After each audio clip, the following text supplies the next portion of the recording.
All right, hello and welcome to Camel Finance. I'm your boy Camel, and I'm hoping to keep this one quite short today, but Odin, you know what that means. So, first of all, we had this higher for longer rhetoric from the Fed. We've seen a repricing in rate hike expectations. You can see we're down to an 80% chance of a pause now, but that is still pretty one-sided, so there's plenty of time between now and the 20th of September, of course. It is worth pointing out, Powell's definition of tighter financial conditions is actually different from the Fed's own metrics of measuring the financial conditions. Current financial conditions are not actually tight, they're loose, and of course that makes sense given the stock market is just a few percent from all-time highs. So you can see at the top we got the St. Louis Fed Financial Stress Index. Below this line is looser financial conditions, and above is excess to credit being more expensive. It's the same deal here with the National Financial Conditions Index. As you can see, we're not back above the zero line, so still pretty loose in terms of financial conditions.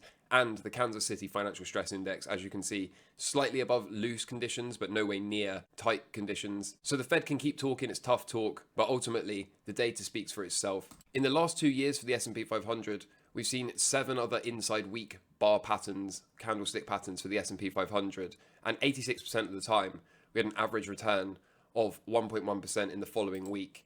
So you can see that here, there's a bunch of these signals, and most of the time we end up going higher. Tells us to keep an open mind about seeing upside next week. I found this from Koosh, and I thought this was very cool. The halving has a profound impact on the NASDAQ. And so as I've been making this argument over and over again, it's easy to look at a Bitcoin price chart, draw in the halvings and say, well, the halvings drive bull markets. But correlation and causation are two different things. Again, I like to use this as a template to say, it's possible that it's a liquidity driven market, not a halving. It's also possible the halving contributes, but like I said, and like I have said over and over and over again, it's quite possible that there is a liquidity driven story here, not just a halving cycle story. In terms of Bitcoin, we've had the largest liquidation event since 2021, December 2021, which was nearly 2 years ago now, of course, 2x the size of the FTX collapse. We've now got classic bullish divergence on the daily chart for Bitcoin. We've got hidden bullish divergence on the Bitcoin weekly chart. Meanwhile, Bitcoin dominance is backtesting a bullish breakout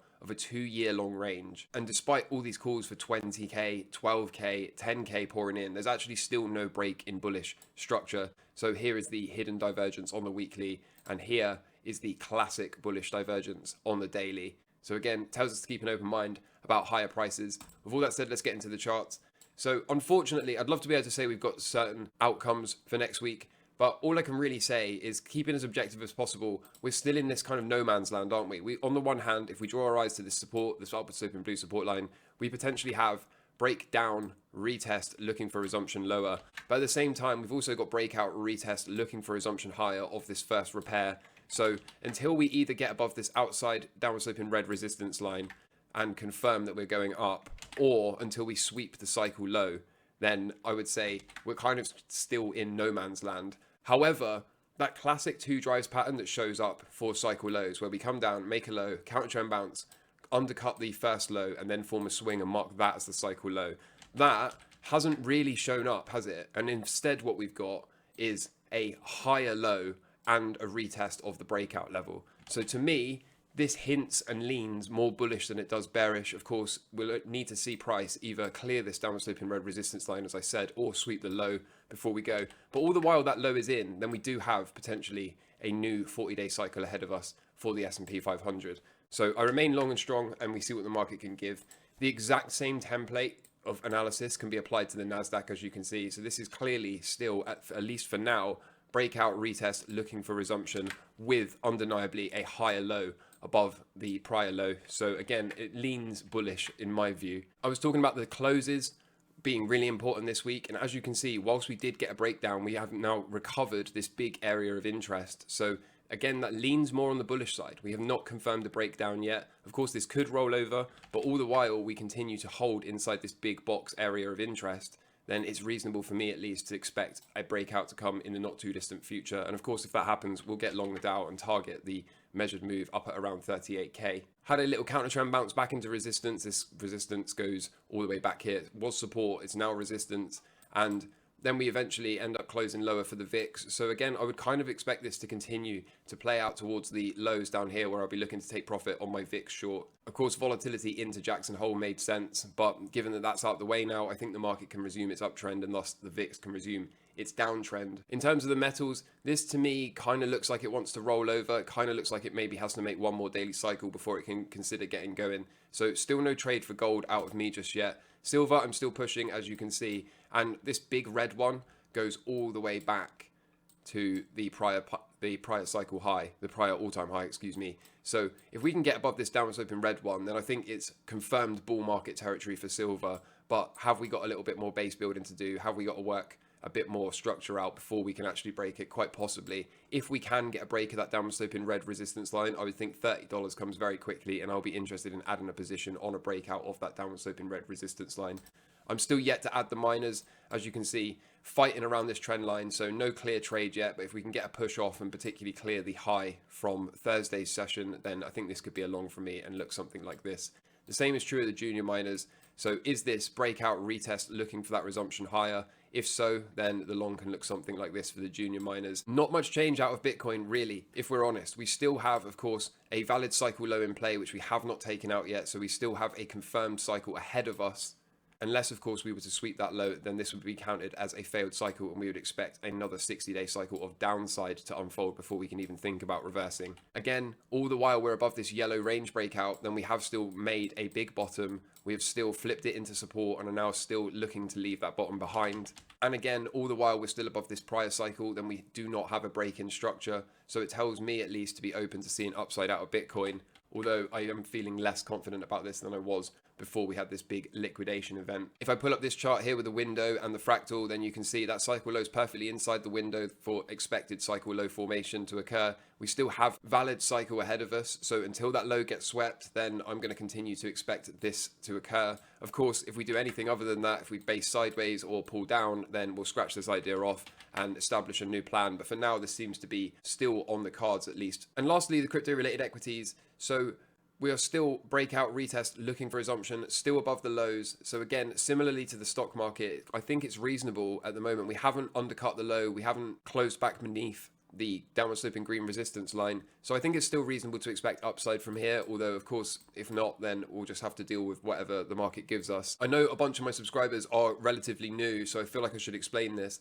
So when I take a Bitcoin position over the years, instead of just trade Bitcoin, I have found I get better return and better performance out of spreading my Bitcoin position over a bunch of different assets. So I play Bitcoin, and at the same time I typically open Coinbase, MicroStrategy, Riot and Marathon positions as well. So the temptation here, if you're new, will be to see these positions and think, well, you're about to get wrecked. You might get a whole bunch of stops all at the same time. But understand that for Coinbase, MicroStrategy, Riot and Marathon and Bitcoin, the total stop out size, since they're all correlated, and if one's going to get stopped, it's expected they'll all get stopped, the total stop out size will be a 2% account drawdown for me. So these are relatively small positions. You could think of all of these as one position, and therefore I'm not going to get wrecked even if they all get stopped out, of course. So we're still pushing Coinbase, MicroStrategy, we're still lining up this trade, as you can see. We're still well above the support, still well above the range breakout. So we'll keep continuing to try and stack positions and build as big a position as we can. I think if we can get a move up from Bitcoin, then all of these are going to do really well. And I will finally have moved to a more defensive posture, looking to take the profit. Riot, this position here got stopped out, so we no longer need this. We can drag this original position across. And I am still looking to add, if we can get a breakout of either this downward sloping pink resistance line or some kind of big strong push off of this range breakout horizontal and the upward sloping blue support line. Failing that, there's a later entry up here somewhere if we can break this. And then, like I said, assuming we can do that, then I'll continue to push these trades and move to a more defensive posture, starting to look to lock in the profit across all of these assets.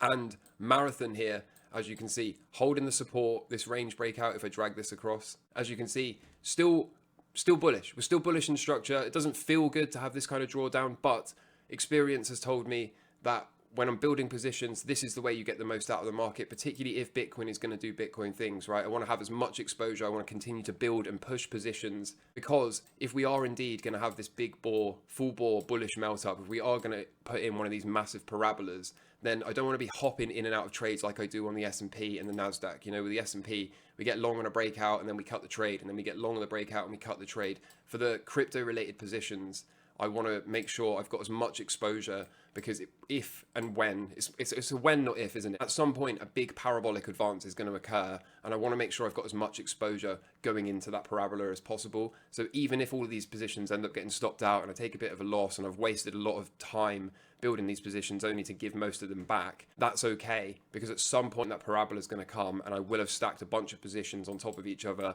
and then when we get that big parabolic advance, that is how you get super performance out of your portfolio, and that is how you massively evolve your trading account. Keep in mind, without taking much risk, like I said, I spread the positions across all these assets so that if they do get stopped, I don't get completely wrecked. So anyway, that's that if you're new. If you've been here before, of course, you're already well aware of this strategy. So we're looking for a bounce off of support for Marathon. We're looking for a breakout. If so, we'll move the stops up, and then we will be looking to exit the position much higher up across the board. So a quick message to the members: that stock breakout looks healthy to me. It looks fine. If, of course, we are going to maintain bullish structure and advances next week, then I would expect more of those trades to break out. I'll do my best to update you, of course, but just keep in mind I am getting married on Wednesday, so I may or may not be around Wednesday and Thursday. Overall, I think positioning looks fine. I think structure looks fine, and there's a good chance of coming out of next week and finishing in the green. So I really expect to see that. Of course, we're open to anything as always. We'll take it one day at a time. But overall, I would say, particularly in the stock market, the subtle tells are there, aren't they? So we had our chance to sweep that low. It would have been very easy to sweep that low on the excess volatility and the uncertainty of Jackson Hole, but we haven't. We've made higher lows. We've also breakout, retest, resumption, possibly on the cards, and it will only take another 1 to 2% to truly confirm this breakout, and then we will be looking for much higher numbers, and frankly for quite a significant advance to occur as we try to run the all-time highs. Once we get up there, we'll have to start to play a bit more defensive and reassess the situation, of course. But overall, things don't look too bad. I'm happy with how things are going. So it's just a case of staying calm, staying level-headed, making sure we don't overexpose or over-leverage, and all we can do is take things one day at a time as always. So I hope you found this useful. I hope you enjoy your weekend, and in the meantime, take care from me. All the best. Cheers. Bye.